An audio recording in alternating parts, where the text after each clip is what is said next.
Sir அதே மாரி நெறைய பேர் வந்து இந்த தாந்திரீக வழிபாடு எடுத்துக்கணும் அப்படின்ற மாரி நெறைய பேரு ஃபாலோ பண்றாங்க.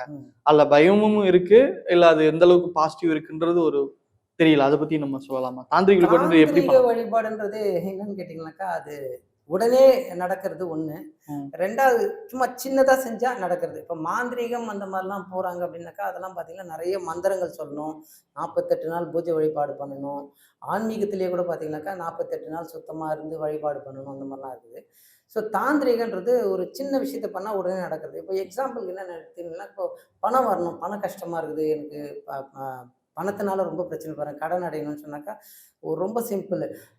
ராகு காலத்திலயும், யமகண்டத்திலயும் சந்தன ஊதுபத்தி வீட்டு வெளிய நிலைவாசல்ல வாசப்படில ராகு காலம் வரும்போது உள்ளேருந்து வெளிய வந்தோம்னா, லெஃப்ட் சைடு வாசப்படியில ஏத்தணும் சந்தனவத்தி. யமகண்டத்தில ரைட் சைடு உள்ளேருந்து வெளிய போகும்போது ரைட் சைடு அந்த வாசக்கால்ல ஒரு சந்தனவத்தி. அந்த மாரி ராகு காலம், யமகண்டத்தில ஏத்துனோம்னாலே, பணம் தானா தேடி வரும் அப்படின்றாங்க. தேடி வரும்னா நம்ம எதனா ஒரு வேலைகள் நம்மள தேடி ம், வரும். ம். அப்போ நமக்கு வந்து பார்த்தீங்கன்னா, அந்த பணம் பிரச்சனைகள் தீரும். 2வது பார்த்தீங்கன்னா, குளிகன்னு ஒரு நேரம் வரும். அந்த குளிகன் நேரத்தில பார்த்தீங்கன்னாக்கா, வீட்டுக்குள்ள வந்து மல்லியில ஆயில் வருது.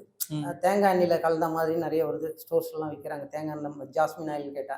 ஸோ அந்த மாரி ஜாஸ்மின் ஆயில் போட்டு தாமரத்தண்டு திரி போட்டு ஏத்துனோம்னா, அந்த குளிகன் நேரத்தில பணம் அதாவது மகாலட்சுமி நம்ம வீட்டுக்கு வருவா. மகாலட்சுமி வந்துட்டாலே பண பிரச்சனை இல்ல. அப்படி எண்ணெய் கிடைக்காதவங்க அந்த நேரத்தில ஒரு மல்லி வத்தி, ஊதுவத்தி கரெக்ட்டா வீட்டுக்குள்ள ஒரு ஒரு குளிகன் நேரத்திலயும் மல்லி வத்தி ஏத்திட்டே இருந்தாங்கன்னா, சீக்கிரமா அந்த பலன நம்ம அடையலாம்.